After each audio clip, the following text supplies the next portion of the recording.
organizers for inviting me, because for them it is a big change in the topics. I guess they didn't have it has a very applied aspect, and it's very good to be in China again after a year or so.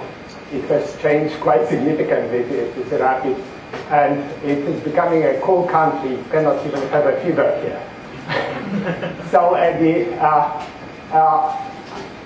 you see from this, I am associated with Lawrence Berkeley National Laboratory, which is at the university, Berkeley University, and also I am with a startup company in Arizona, which is Roasted Lab Energy, which is using some of our inventions to produce solar cells. So I will basically talk about something which is becoming a very important part of the not only scientific but almost like a political scene in the United States and all over the world.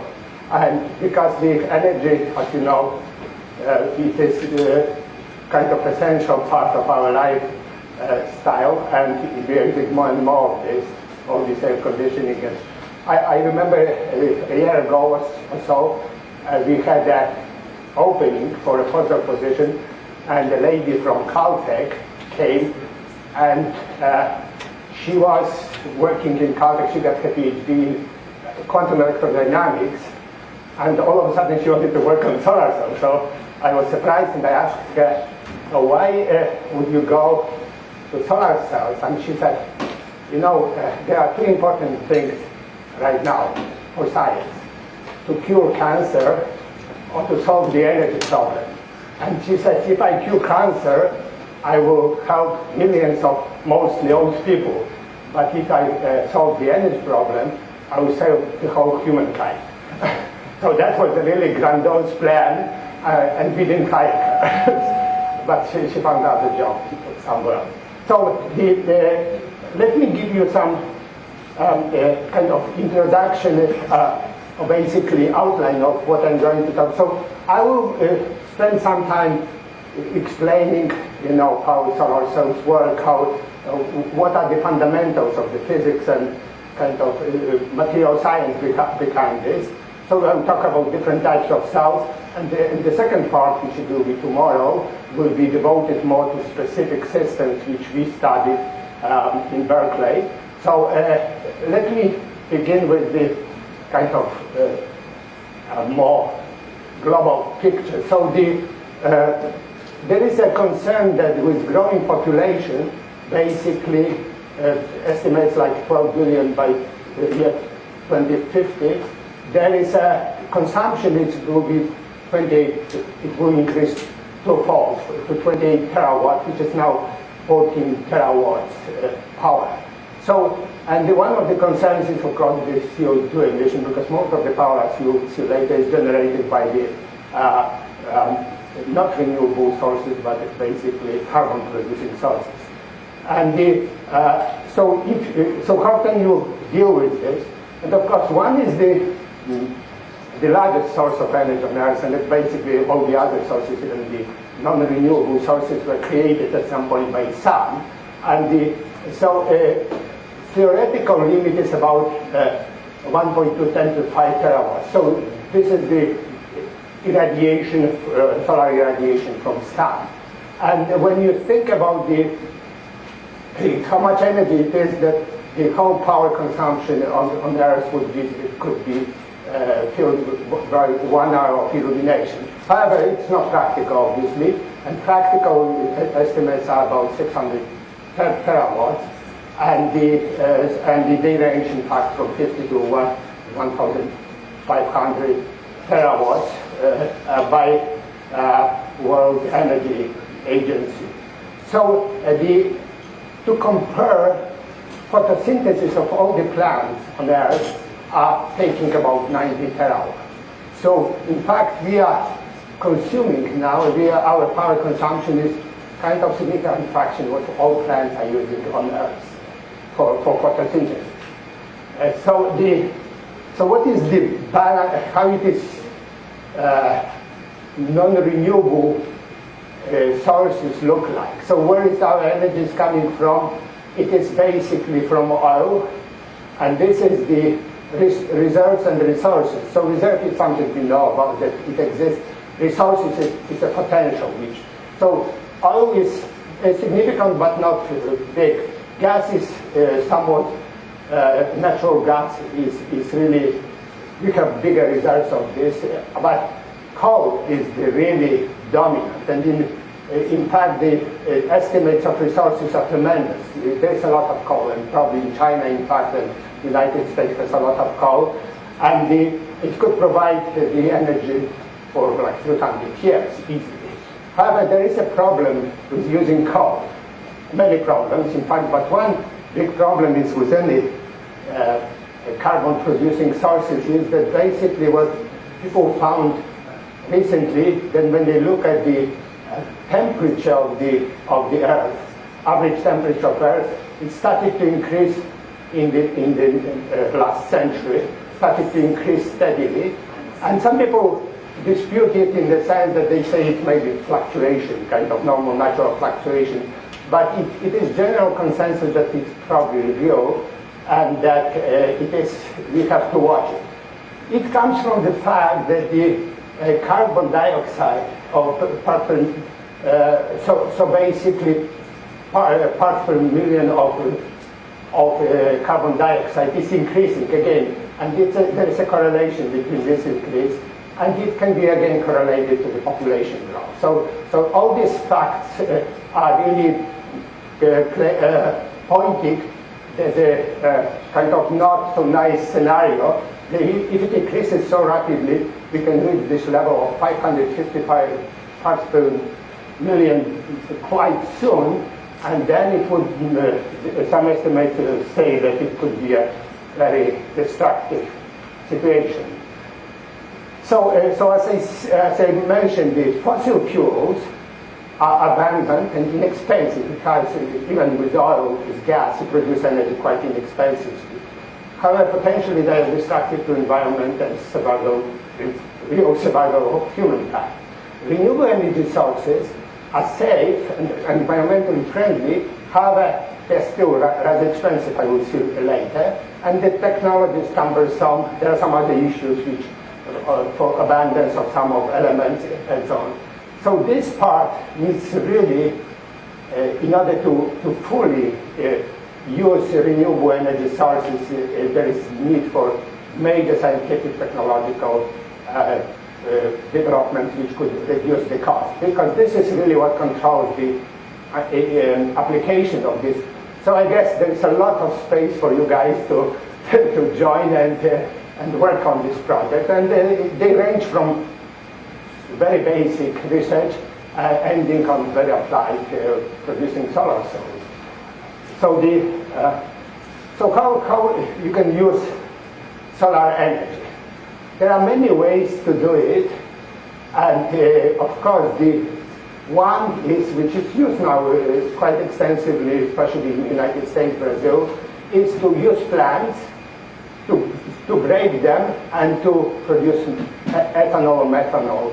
There are different ways to do it. So ethanol is a good fuel. You can burn it back, and that's basically more carbon neutral, because you reuse you burning and produce CO2 here, but of course plants consume CO2. So there is a very strong effort of engineering. So there is a word, great sciences, that you can engineer some of the plants or microbes which will break the plants into and produce ethanol. This is still in the very early stage. Of course, there is also artificial photosynthesis. Photosynthesis produces fuels in very small amount. So if people would like to modify photosynthesis to some point where it would produce more. It's like making regular cow a milk cow. But problem here is that it's environmental aspects of this are still not very well known. And finally, there is of course photovoltaics, to produce electricity directly. And maybe if you want to use, you can use electricity, but you can also go and use electricity to break water, for example, produce hydrogen, or produce some hydrocarbons, because this you have any source of energy can be used to produce fuel. Now this is one of the problems of biofuels, is that when you look at how much you would get, would have to plan for how many miles or square miles or acres, millions of acres you have to use to get gasoline, to produce enough ethanol to replace gasoline.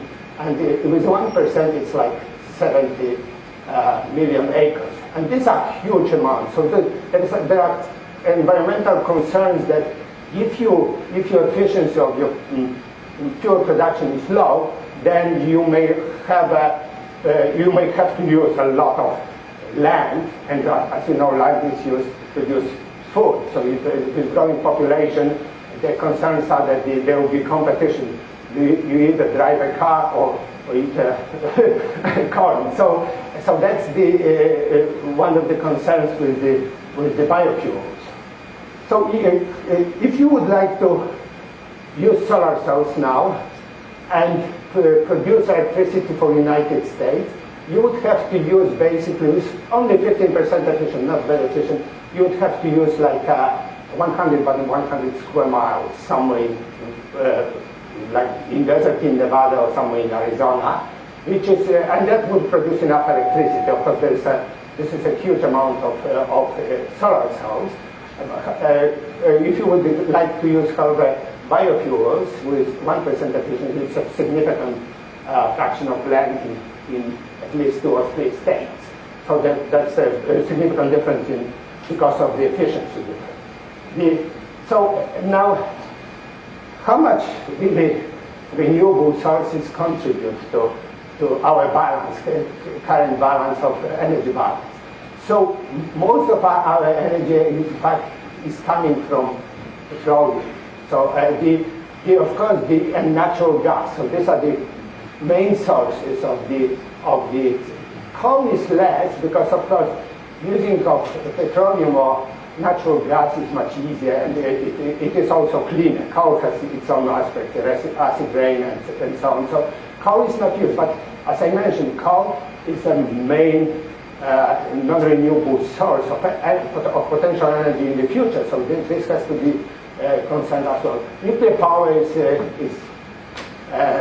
carbon-free, but it's only 8%, and there is a strong opposition of using nuclear power for energy consumption for different reasons, because of the Chernobyl effect, and also because of the waste which is associated with energy production. Now, if you look at renewable, they are about like the same as nuclear power, about 7%. However, there is a lot, of course, wind is some fraction, 5%. Biomass is significant, and the United States and Brazil is a big producer of energy from biomass. Geothermal is still 5%, hydrothermal, of course, and finally this is solar cell, and this is only 1%. It's very little, in fact, but you see that this is a very rapidly growing area. So how does the solar cell business grow? So this shows how it grew over some years up to year 2003, and you see it grew very rapidly, and it's basically 30 to 40% per year increase.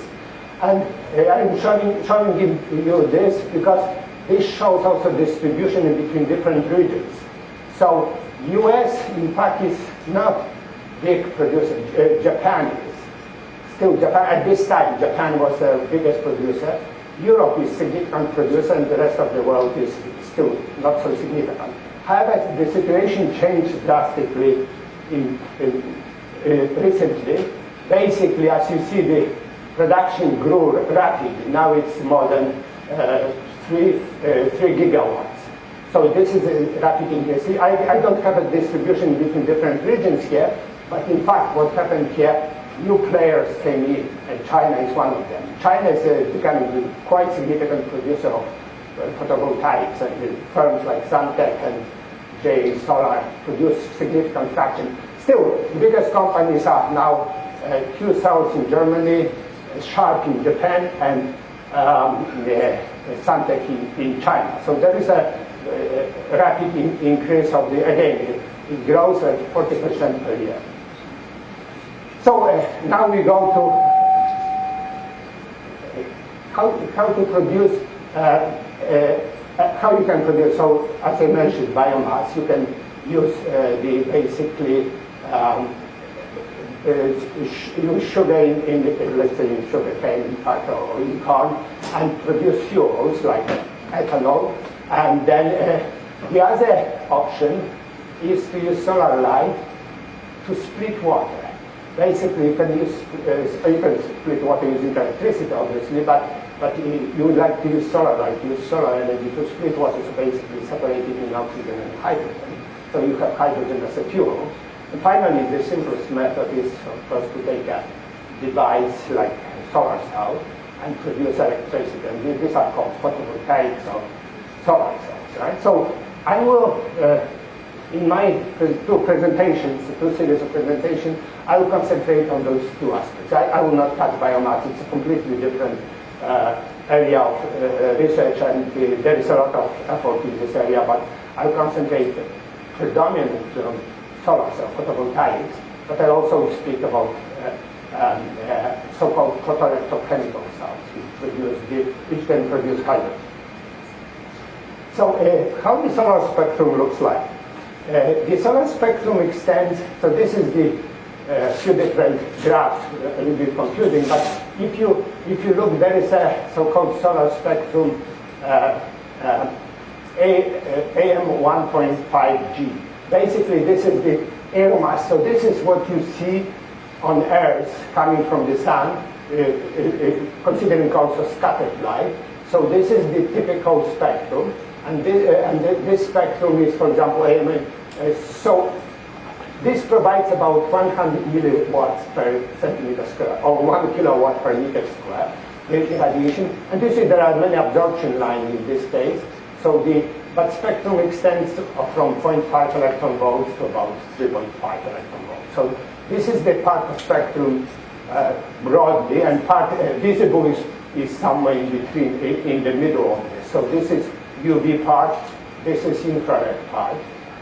And so you want to basically, this is the main objective of this research, is to get all these photons as efficiently as possible and produce electricity. And this is how it is done here. So the way it is basically from thermodynamic point of view is you have a black box, which is your cell. Incoming radiation interacts with your black box and produces some useful work. However, of course, a black box can emit light, can also lose light to heat. So these are detrimental processes which reduce the efficiency of it. So really, your efficiency is incoming power and useful work.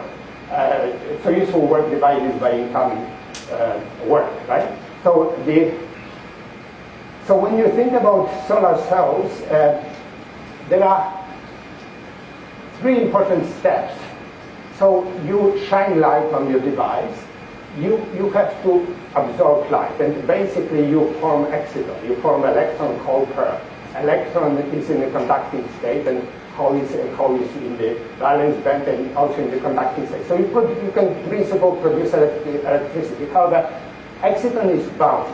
So the next step is really you have to break the exciton and move electron away from hole. Because otherwise, if they stay too long close to each other, they will recombine. And then there is a charge collection finally. So you take electrons and holes, and you have to collect them and produce useful current in the system. So of course, performance of solar cells depends critically on all these three steps. You have to really make sure that you control light absorption, you separate the charges quickly enough, and you can collect them efficiently. So So how does it work with light absorption? So light absorption, if you have a semiconductor, basically is the valence band, full occupied valence band, and the conduction band. I mean, you can have, if you have p-type doped material, you have some unoccupied states, holes. If you have n-type material, you can have some electrons here. But in principle, most of these states occupy, most of these states are empty. So when photon comes, it basically excites electrons from the valence band to the conduction band, right? And the absorption is strong in this case because there is no momentum transfer. This axis here is the momentum of electron. So electron, the coupling is very strong.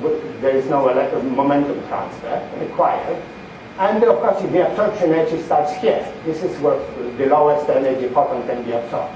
So this is called so-called direct gap, because minimum in the conduction band is where the maximum in the valence band is. And in this case, absorption goes up rapidly. So this is gallium arsenide. The absorption starts about 1.4 electron volts, goes very rapidly to a very high level, 10 to the 4. So it's really very thin film of gallium arsenide would absorb a lot of light. The other type of material is indirect gap semiconductor. And in this case, of course, you could have absorption from here to there. However, this is not so-called. This absorption is not very efficient, in fact, because it goes to. I mean, the absorption is most efficient when the bands are parallel to each other. In this case, it's not efficient. However, you can have absorption here from the top of the valence band, and you have to change momentum, so phonons help. So phonons kick the electron, which absorbs photon, and move it to the valence band. So this is called indirect absorption, because in this case you need to change the momentum. And of course, what is different here is that the absorption coefficient, and let's say for the case of silicon, which is indirect gap semiconductor, absorption coefficient starts slower and doesn't reach so high values. So in order to observe the whole light, you need much thicker samples. And this makes a big difference for practical application of different materials. So finally, how to separate charges, right? So we absorb the light. Now we want to split the exciton, right? So the way it is done in typical solar cell is that you have so-called p-n junction. So in this case, you have p-type material, which means that Fermi energy here is close to the valence band. There are some holes in the valence band. And you have and connected to n-type material. Now holes are in the conduction band, electrons are in the conduction band, so Fermi energy is close to the conduction band. So it forms kind of a depletion region or change in the potential. So let's say if we excite, we send a photon, electron is excited from the valence band to the conduction band. They can relax to the edges, but electrons will go to this side, holes will go to this side. So if you excite the exciton, it will split because of the electric field potential here in this region. So you separate them, and now you have to collect them to get usable electricity, right? So the collection depends on, so this is not the only way to separate the charges, because there is, of course, as is known from organic materials, is that you really don't have p-n junction in this case, but you have two different materials, which is like something is, one material has valence band and conduction band higher, and the other has lower. So this is we call electron accepting material, hole accepting material. And in this case, when you excite the exciton, let's say they are bound, so electrons and holes are bound. But of course, the electron would like to go to the lower energy here, and hole would like to go to higher energy here. So there is a splitting. So this interface basically separates electrons and holes. It is somewhat less efficient separation, and of course, if they are created far away from the interface, exciton may travel and get to the interface and be broken, but it can take, sometimes they recombine before reaching it. So In this case, basically everything is happening in the region close to this interface. So this is how you break it in, let's say, organic materials. Now charge collection. Charge collection is a complex issue, but I kind of will give you only some idea what affects it. One of the important aspects of charge collection is really once you split the exciton, so you have electrons, and they have let's say, have to go this way, holes have to go this way. However, in semiconductor you can have traps, you can have defects. And these traps basically will capture your electron and keep it until it somehow gets to the valence band, and you don't see any effect because electrons will be lost. And there is, of course, it was studied very early, this problem, and the recombination, so-called non-radiative recombination rate, because of course electrons and holes can recombine. Electrons can drop to the hole side and send photon out. This is radiative recombination, but if it goes through the trap, it is non-radiative. No radiation is coming out, only heat is produced, because eventually you get phonons coming out of this process. This basically depends on the concentration of traps. So it very strongly depends on concentration of traps and also on cross-section of traps. How efficiently traps can capture the electrons of holes. And this is very detrimental. So in a sense, if you make this material, you have to make it well enough to avoid this, because you would like to collect all the electrons and all the holes on opposite sides. So this requires so-called diffusion length has to be long enough compared with the thickness of the cell.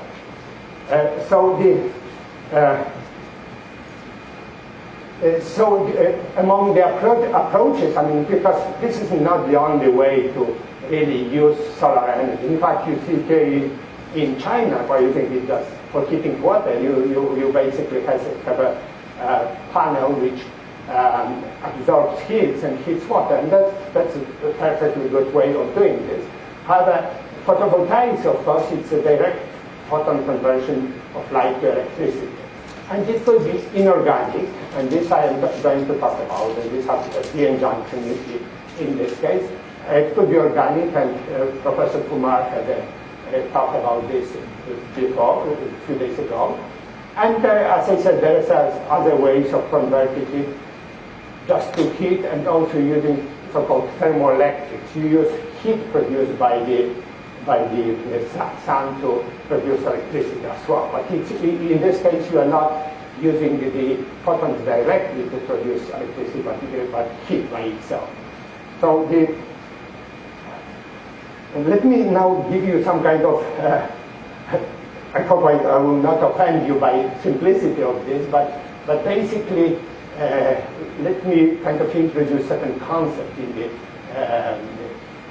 PV business. And so basically, as I mentioned, p-n junction is the p-type material connected to n-type material. And then let's say it's a single gap material.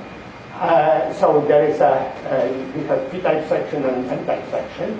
So what's happening now is that as I said, light is absorbed. Of course, if the photon energy is smaller than the band gap, light will go through and will not be absorbed. So this light is lost.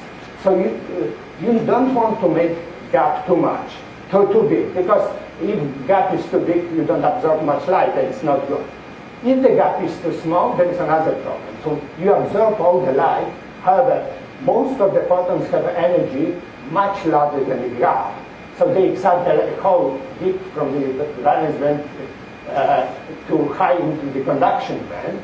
And in this case, of course, before electrons are collected, they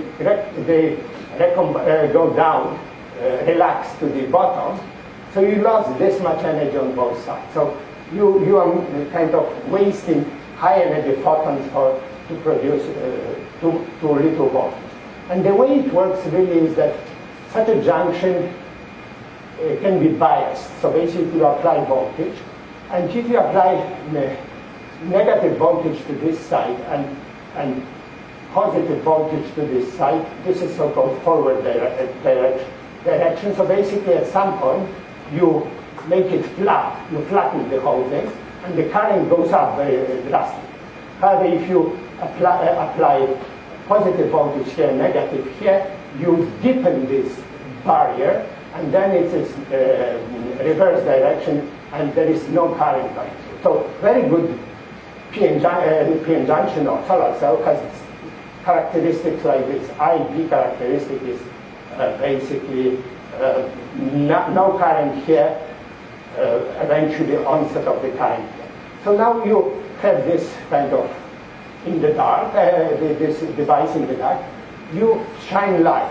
If you shine light, then at zero, you can define few quantities here. One is the so-called short-circuit current. You short-circuit the device, and you shine light, so electrons are going here, and there is no resistance, so they're going around and producing current. And holes, and they recombine with holes which going around as well. However, if you start to apply voltage to this system, eventually it will cut off this process, and you eventually reach zero current, and this is so-called open circuit voltage. And good diode has high short circuit current and good high open circuit voltage. Of course, the solar cell cannot operate in either of these because you need both current and voltage, and the operating point is basically where power is maximum. So this is a point where the current times voltage has a maximum. And if you take now and the efficiency of solar cells depends very much on this fill factor. Fill factor is basically power, maximum power, basically open circuit voltage times short circuit current, rather the power at this maximum point divided by the product of those two quantities. And this is in general good cell should have something like 80%, maybe 85% fill factor. So you are losing only 15% from the fact that it's not perfect square. Perfect square would be 100% efficiency. So if you think about this, if you would reduce the band gap of the material, you absorb more and more photons. However, the open circuit voltage is defined by the band gap. So basically, you reduce the band gap, open circuit voltage would go down and you're losing power completely. So because most of your power will go into the heat. There is there were original calculation kind of trying to estimate how much efficiency can you get from this. And typically when people dealing with new system, they try to calculate this called tail balance model, which assumes basically that this is a perfect junction, which is absorption, one photon produces one electron hole per always, and this is quantum yield is 1. And there is also, of course, it's an edge absorption. Basically, if all photons above the band gap are absorbed, all photons below the band gap are transmitted. There is no absorption. So this is the edge absorber. And of course, there is radiative recombination, so electrons can recombine with holes, produce light, but there is no non-radiative recombination, so we assume it's almost perfect semiconductor, right? Also it assumes that the carriers are collected perfectly, they don't lose, as I said, non-radiative recombination does not exist. And in this case, in fact, these calculations for just regular semiconductor produces curves like this. So we have so this is the curve which shows what efficiency you would get for a semiconductor with the gap as a function of semiconductor gap. So if you, and this starts from 0.5 about to 2.5 electron volts. So you see that there is a kind of optimum, maximum for all possible black body radiation. Black body basically means that this is in space. You assume that the temperature of sun is 6,000 K, and that's you have a black body distribution of the radiation. As I mentioned, the AM 1.5 means the typical condition on Earth, where there is absorption from the air. So you see that most of this, for all this, practically all these schemes, the optimum band gap is about 1.5 electron volt. And this is really, and then you can get efficiencies for black body limit. So it's like the perfect limit is about 32%. But this is, of course, ideal situation where you don't have all these limiting factors. And in this case, so you can look at different semiconductors. So germanium has very low gap, absorbs a lot of light, but the small open circuit voltage and efficiency is only 13% or something like that. And then you can go find few semiconductors. Gallium arsenide is pretty good. It is in the maximum. Also, cadmium telluride is somewhere here. And amorphous silicon is good. Silicon is reasonably good. So there is a range of materials here which could be used for efficient solar junction in place. Suppose the efficiency range about 25 to 30%. So how typical solar cell is made? And this is kind of the whole art of making it, how to optimize everything so it works well. So basically, in most cases, is back contact. So back contact, of course, it doesn't have to be transparent. It can be metal, so good conductor. And then you have P and N region. And in fact, in silicon, it's P first, and then followed by N. So this is the P-N junction. This is the active region. But however, it's not the end of the solar cell stuff, because then you have to put few things like you have to deposit contact, and contact is in this case these are metal stripes basically which you contact on the outside, because from this side you need to have light transmitted, and which will get to the active region.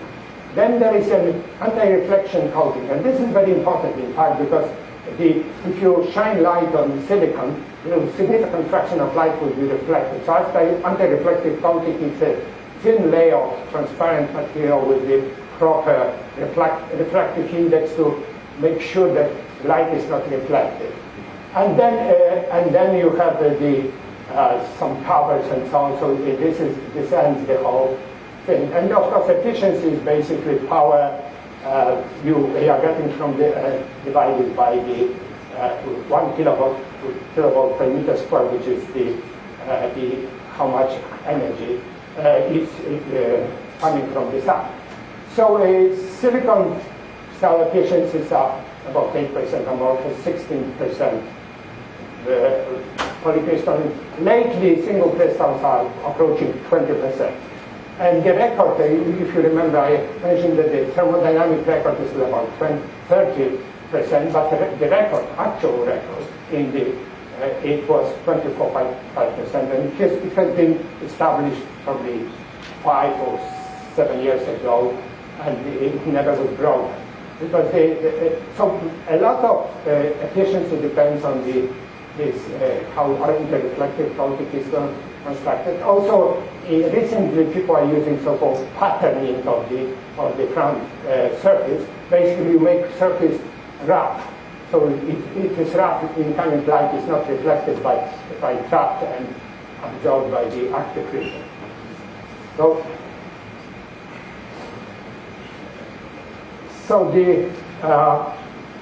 now how is people would ask, so what are the most important materials, right? It's in fact, this is relatively not so recent, since 2004, but you see that the silicon is the most used material. And there are many reasons. It's very well known. People know how to work with silicon, and also this is an abundant element. And of course, the thin film, of course, silicon has to be bulk, because as I mentioned, silicon has a low indirect band gap, so it doesn't absorb light a lot. So in order to absorb light, you have to make it quite thick. However, there are so-called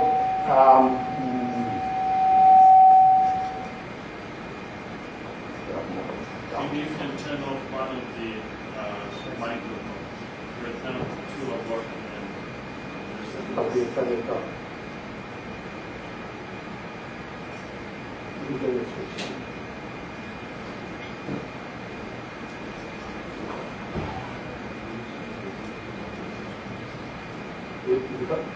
Okay. So you would like to go with some of the materials which are better absorbing, and this is so-called film technology. And then there is something coupling in gallium biselenate. It's a complex material, but quite successful. And also cadmium telluride is becoming. So at this point, silicon was dominant, but it is changing. And in fact, this graph shows how the situation is changing now. Is you see that this was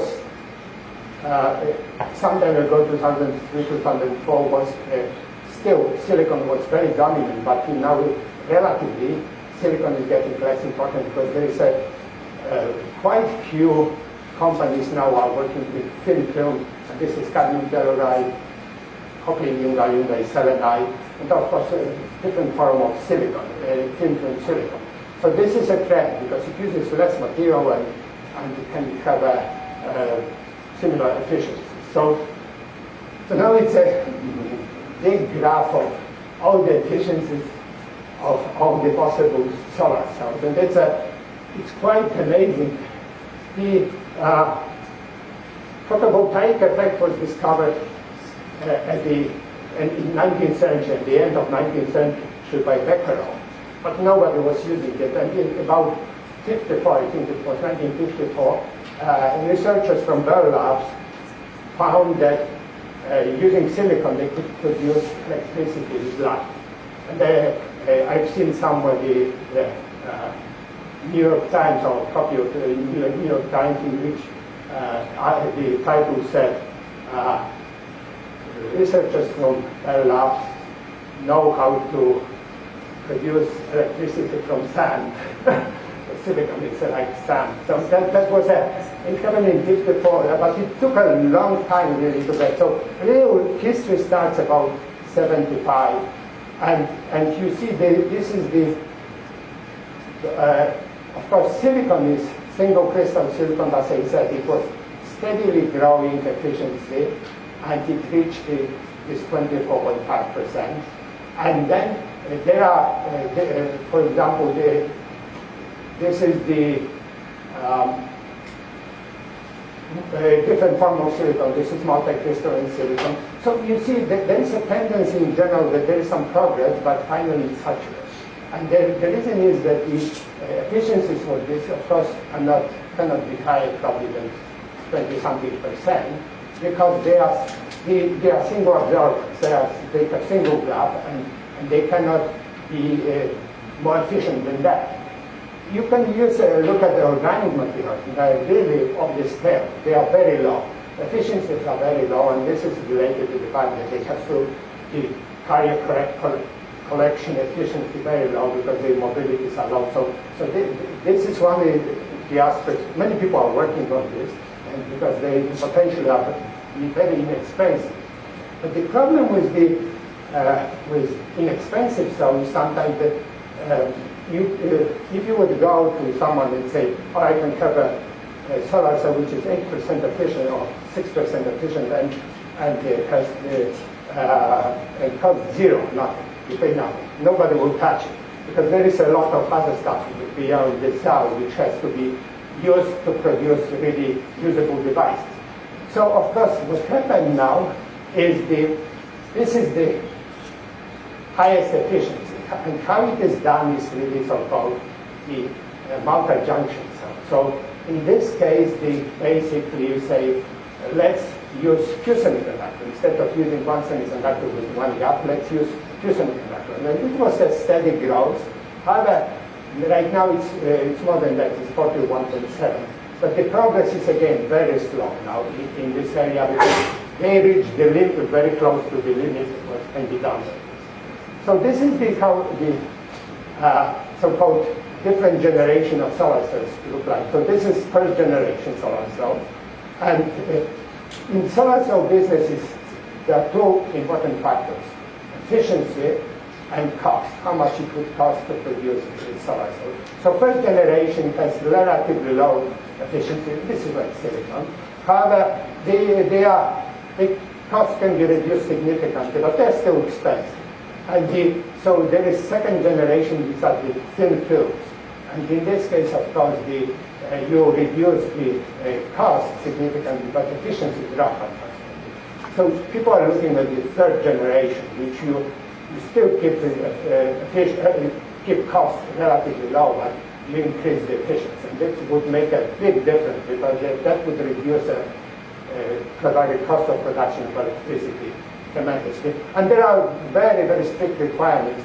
You know, you to compete with the utilities, at least in the United States, you have to produce electricity for 2 cents per kilowatt hour, which is very, very not much money, obviously. And right now, for cost of it's about to produce solar, so it's about $3.5 US per watt. But it is getting lower, and it's very rapidly because of the involvement on 2050.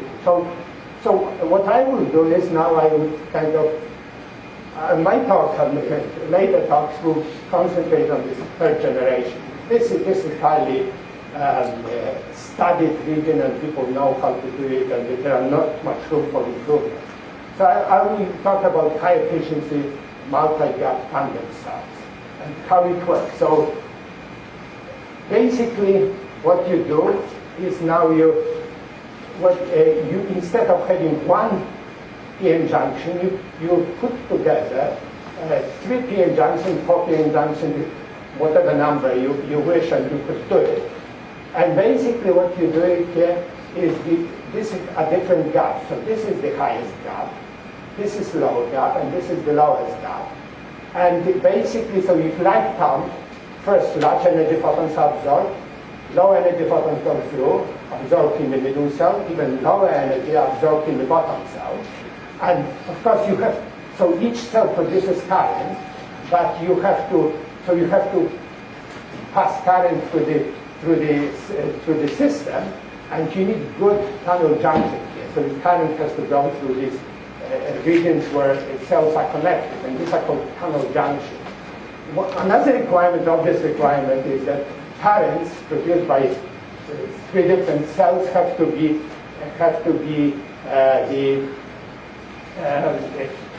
the same, basically. So, let me finish this one. So basically, so you need the same current going through this, and so I will stop here, and we will, after break, start with explaining how the tandem cells work. Thank you.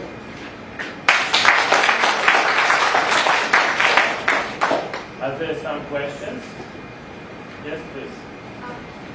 We're talking about the Cell, and it's connected to the other semiconductor, which is again P and N, and they have to be in the same order. So what's happening now is that, let's say, if you look at it looks like this again without doping levels. So now light comes in, excites, so basically high energy light is absorbed in the large gap semiconductor, low energy light is absorbed in the small gap semiconductor. And they both produce electron hole pairs. So of course electrons and holes are separated. They go in opposite direction. You absorb more light. You produce more electrons and holes, and they separate more. But you see, there is a region here where electrons come close to the holes, and they are of similar energy. So in this case, obviously, they will recombine here. So what's happening now is that they recombine, they disappear. However, we have still separated electrons and holes. And this is the, eventually produces this voltage, where electrons leave the conduction band here, and holes move the valence band here. So now the open circuit voltage is a combination of this voltage in large gap semiconductor and this voltage in low gap semiconductor. However, we lost half of the electrons and holes for the combination in between. So two photons, in this case, one high energy and one low energy, produce one electron hole pair. However, we are gaining significant voltage here. So this is really the advantage of such a design. So we have two junctions now, and if you calculate this, so now you have a kind of contours of efficiency contours for semiconductors with this bottom cell.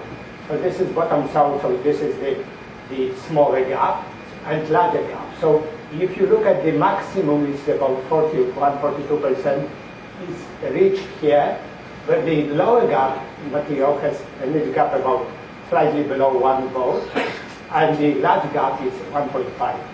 You can also find, in fact, another region where which gives you similar efficiencies. So there is the range of gaps which would give you high efficiency.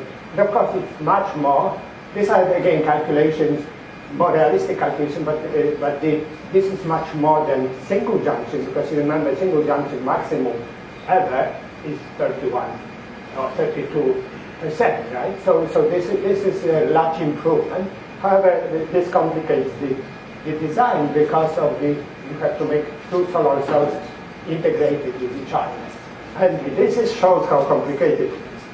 So this is the design. So of course, over the years, people developed the method how to make such so-called multi-junction solar cells. This shows 3 junctions. So there is the way it is done is you have P-type substrate with dope slightly intact, so you form one junction here. This is germanium.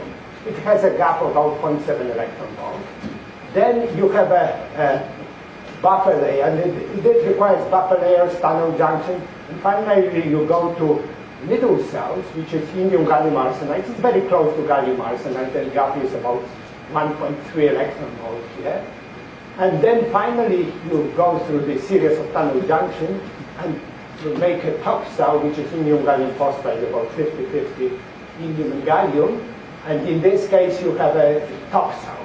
So this is the largest gap, 1.9 electron volt. This is 1.3. This is 0.7 electron volt. And they all together produce this best solar cells right now, which are efficiency about almost 42%.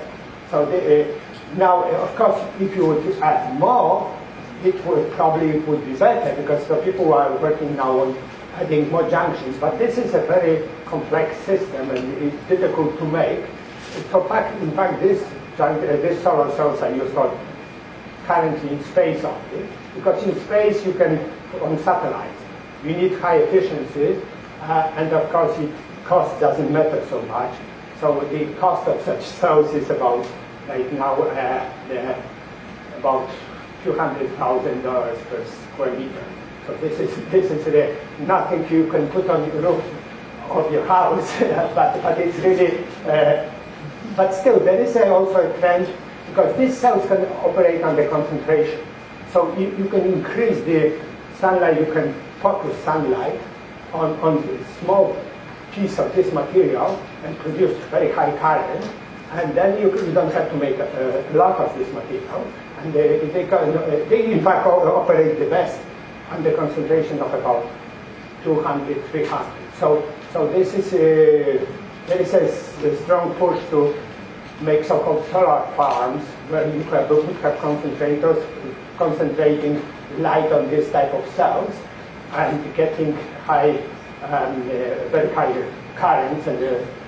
But this has to be done in a separate environment because it requires also direct sunlight. And in fact, this trend to get new, better solar cells is to fill this called 1 electron volt gap. Because as I mentioned, the best current technology is germanium, gallium arsenide, and gallium indium phosphide. However, there is a gap here in between germanium and gallium arsenide. and one would need another semiconductor here. However, there's no good semiconductor to fill in this region. So as I'll show you our work later, when I talk about tomorrow about our work, one of the aspects of our work is to find material which could be tuned continuously and which could provide better usage of the solar energy.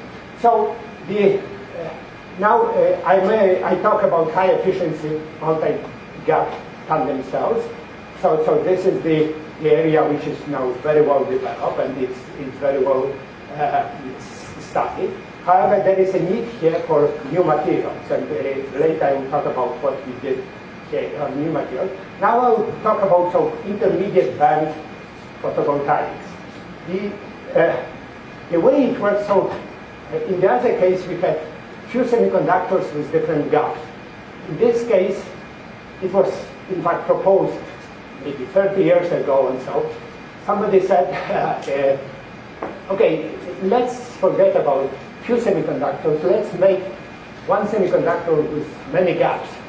So basically you have semiconductor has valence band, conduction band, but if you would put another band here, narrow band, then what would happen is the light which normally would go through this semiconductor easily now will be absorbed because electron can be excited to intermediate band, and then another electron can be excited from intermediate band to the conduction band, and then two photons would produce again electron-hole pair. So we are losing two photons, but these photons otherwise would go through the material unabsorbed. And that would be, and in fact the calculations show that such a three-band cell with the one intermediate band could have very high efficiencies, more than 60%. If you would take this lower gap, 0.8 electron volt, if you could produce this 0.8 electron volt, and the upper band is of course the 2. So the upper band would be 2.4 in this case. So 2.4, 0.8, and the rest is the difference between them. And it will have better efficiency than just double junction tandem cell.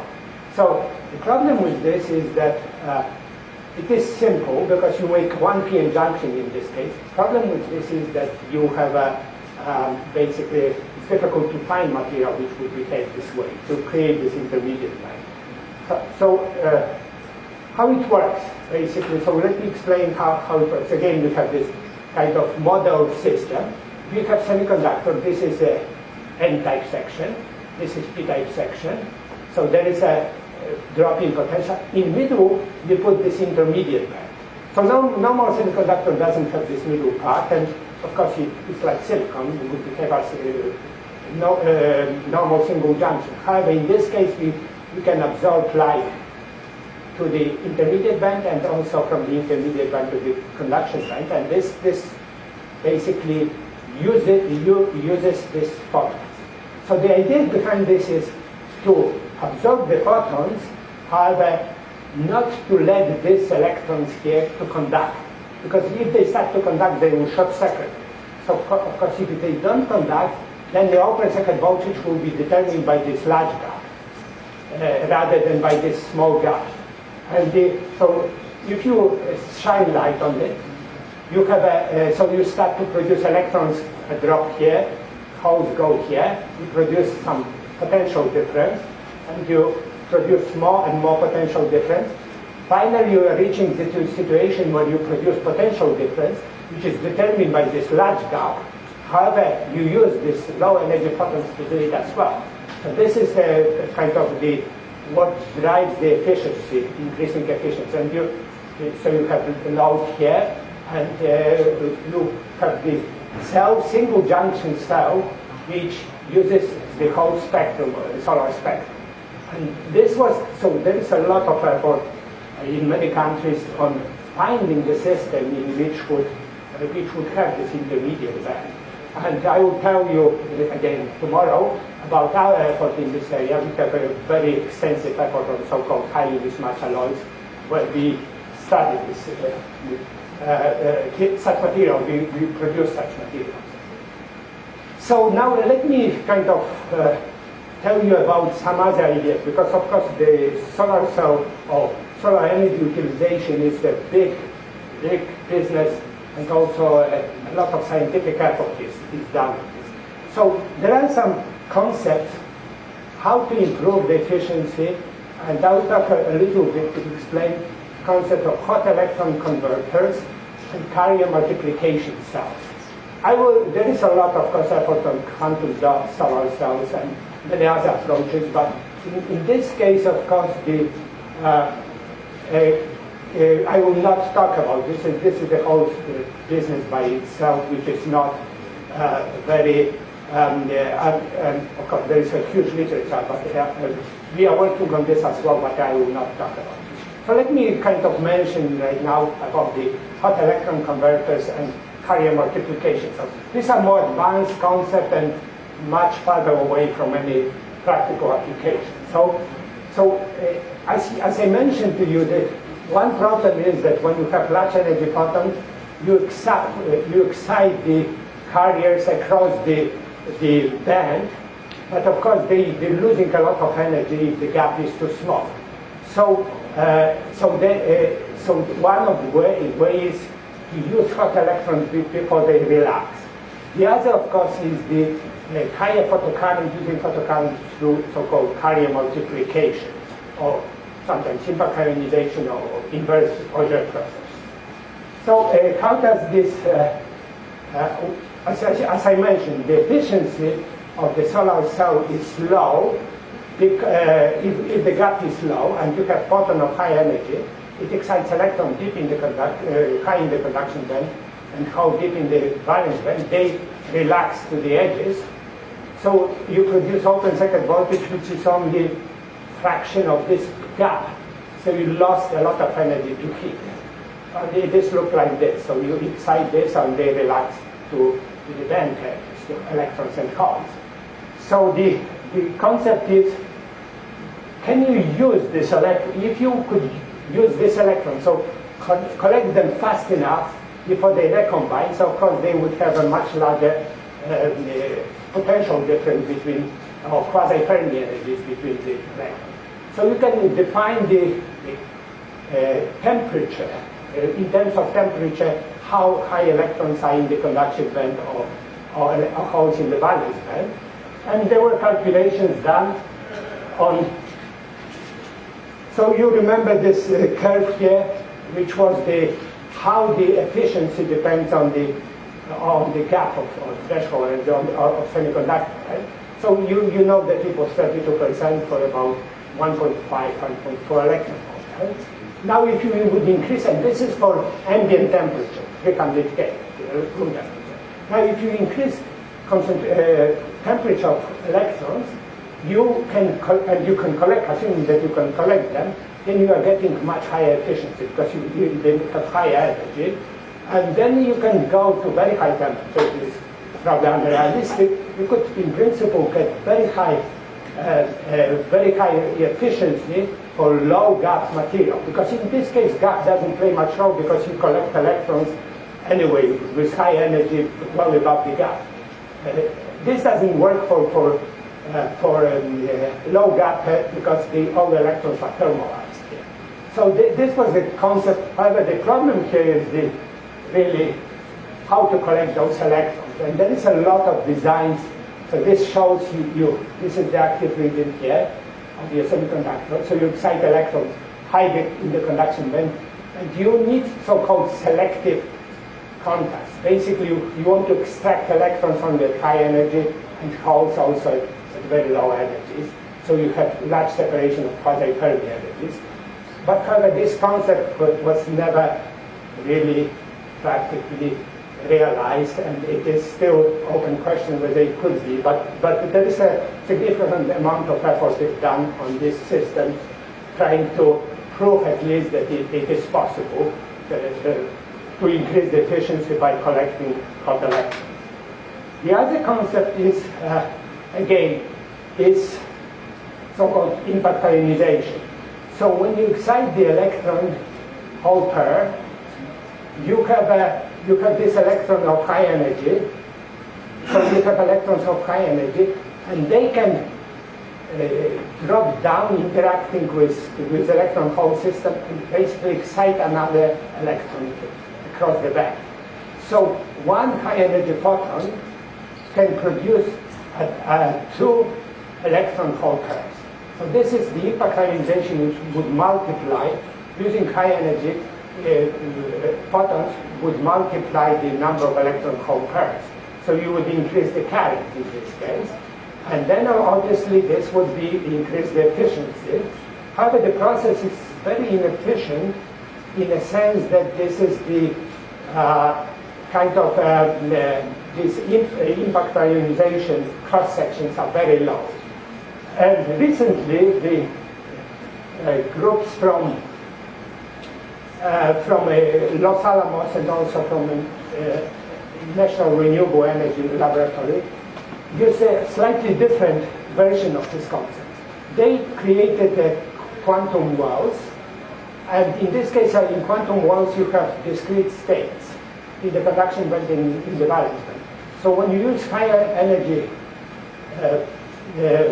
photon to excite electron deep on high excited level of quantum state, then what's happening is that these electrons can again produce, in this case, a discrete state, so they can produce electron hole pairs.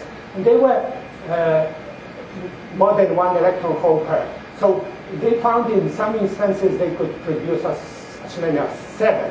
So, but the energy, of course, has to be very large, much larger than the gap. So in this case, you have a low gap, but you use the high energy light to produce many electron hole pairs. So this is the very active area again of work. So it is summarized again here, that you have electron and hole exciting to high energy states, and then through the interaction eventually you produce the, in this case, 3 electron hole pairs. And as I said, they could produce as many as 7. The main problem is this: we are confined in quantum world. So, but to get useful current, you have to collect electrons, separate electrons and hole pairs, you said, and you need to get useful current. So they satisfy this first condition of efficient absorption and producing, but they do not satisfy the condition of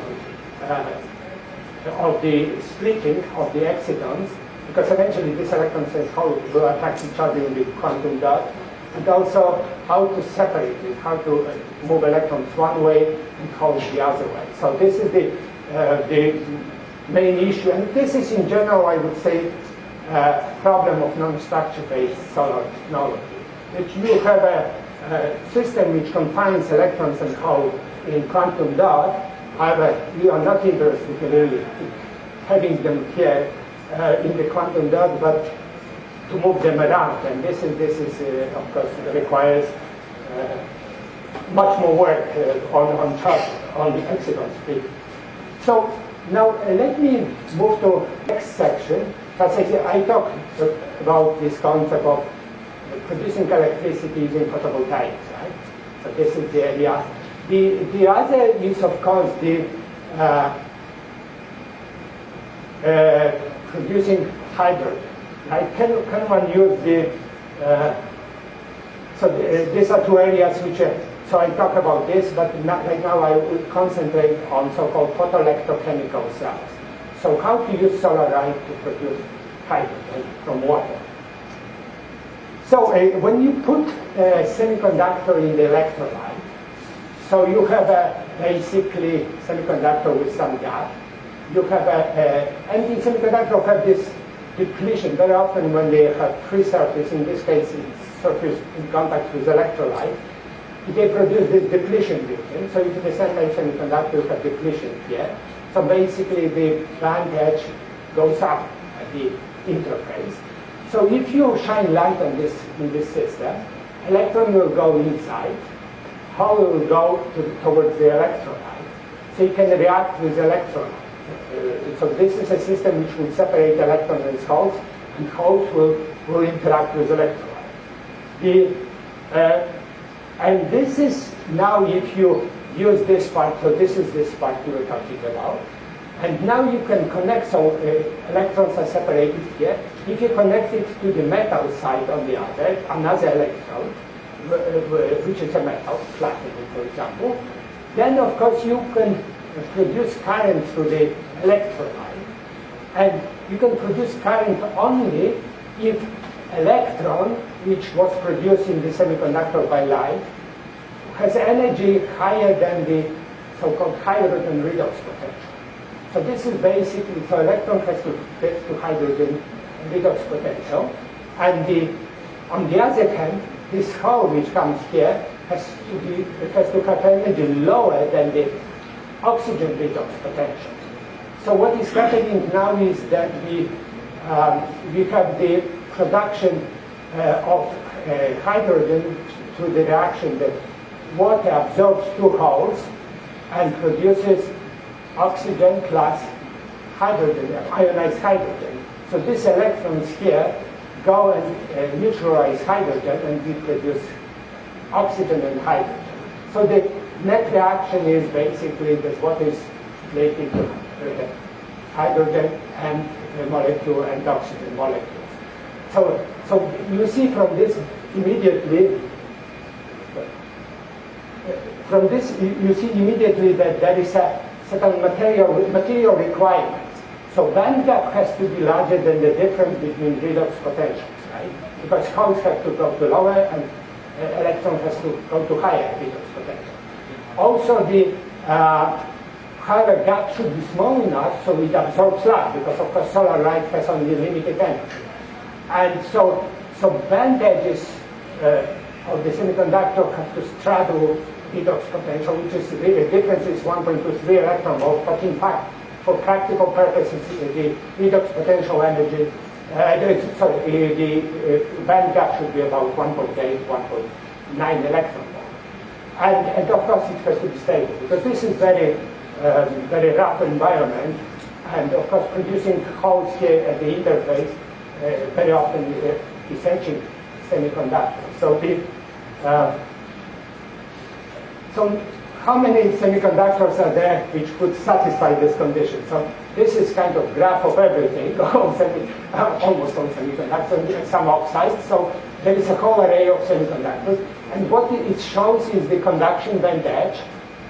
So these edges here of red bars are conduction band edges, and they are with respect to vacuum level. And there are also edges of the valence band with respect to vacuum level. So the difference between this point and this point is energy gap. So in fact, if you look at, for example, silicon, right, energy gap is 1.1. This is the valence band. This is the conduction band, and this is the. So I also showed you redox potential. This is hydrogen redox potential, and this is oxygen redox potential. So material which is good for us is the material which valence band is below, this redox potential, and conduction band is above. But the gap is, but they should be as close as possible to redox potential because you want to absorb light. So in this case, there are several semiconductors, for example, like gallium phosphide could be used, but still the gap is too large. But you can mix gallium phosphide with indium phosphide, and you can produce much better matching here. The oxides in general could be good because they have low valence band. However, conduction band is very often quite low as well, so we don't satisfy condition that the conduction band edge is above redox potential. So if you result side, of course, their energy gap is much too large. So people did a lot of work on this system, and in fact, titanium dioxide was used very extensively. In this case, you have to bias it, because you can remove this conduction band edge and bias it and produce splitting. And it's very good material, very, very resistant to corrosion. So it's good. However, the band gap is completely inappropriate. So there is a lot of work now on trying to find the system.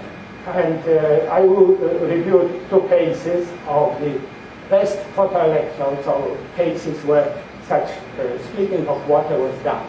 And this is the efficiency, record efficiency was from the group from National Renewable Energy Laboratory. And in this case, they used, in fact, gallium phosphide, which, as I said, it has pretty good match. However, in addition, they used solar cell below. So if they had below the solar cell, which biased it somewhat. So you shine light on gallium phosphide. So you move holes into the electrolyte. Electrons go around, and in fact, their energy is lifted by this junction here. So in fact, you produce the additional bias, and this system works quite well. 12.4% efficiency is pretty good. It's indium gallium phosphide 50-50 and gallium arsenide itself. However, it lasts only 8 minutes or something like that because it really corrodes very rapidly.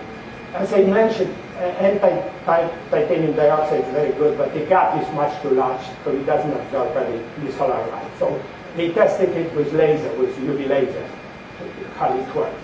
The other system, similar system, even more complicated, is people used to platinum and this complex structure, which has silicon now, solar cell, and then they use aluminum gallium arsenide solar cell on the top, and this is where light comes in and splits water in this interface, basically. So the rest platinum serves as a contact here to the bottom.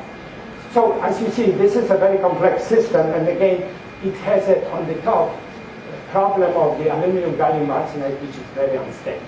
So what people want to do right now is to find something to satisfy all these conditions, and it's also stable in the water. And this, I will talk about some of our effort in this area. Okay, thank you.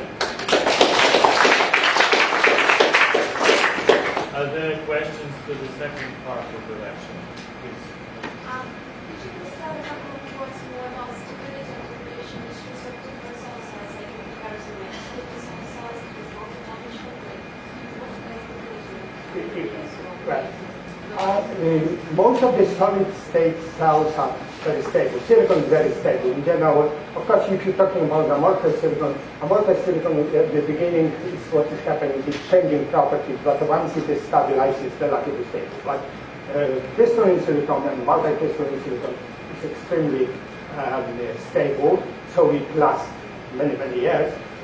When you go to other materials, like the compound semiconductors, gallium arsenide, there are some issues, but still the stability in ambient environment is not a problem. However, many of them are used in space, and this is a completely different story because in space you have the very high energy particles, the irradiation. So if your satellite goes many times through so-called Van Allen belts, it destroys the cell. So this high energy radiation produces the. So it's 5 years? Oh, no. I mean, for space, you need only to keep it as long as satellite lives. So there is because there is no point of having it longer, right? So satellites have a life on top. And the other question is, like, we're talking about third generation of solar cells, third generation of multi-junction. And I wonder, the efficiency seems to be very nice. It could be, like, that's more practical. But what about the cost? You're using, like, 4 kind of materials, like conventional. Right. No, cost is an issue, and I think this is something which I mentioned that in space you can use them because cost is not a big issue, but for terrestrial application, people would like to lower the cost because they are made by MOCVD, very, very complex methods. So cost is there, it's still a big issue. But there would be the best ones due to the combination of these like cost and efficiency. Yeah? Because like we compare the table, like third generation of influence, and then third generation, like second generation, third generation, like you know that third generation would be the optimal one. Right. This is where I will talk tomorrow about this. How to make new materials which are less expensive and hopefully will do the same efficiency. The prediction of these materials are already there. Oh, no, for this multi-junction, so this is experimental. 42% is the absolute world record for solar cells. So this has been done by many laboratories in the United States, also in Germany. There's a well-known laboratory. Are there more questions? Yes, please. The images will be be varied by variety of the particle size, maybe nanoparticles, Yeah, no, this is one why people are interested in nano crystals or nano dots, because you can manipulate the conduction band gap, and so on. This is why there is so much effort in this direction. But the problem is, as I mentioned, you have big surface. If you go to nanodensity, this is surface most and little bulk. Absorption is a problem.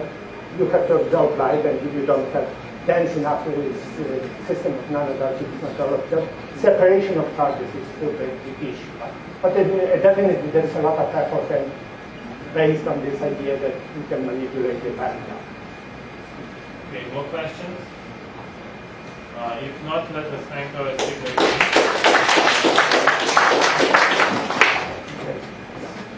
So, as you know, Professor Walukiewicz will give 2 more 45-minute long lectures tomorrow in the early afternoon session.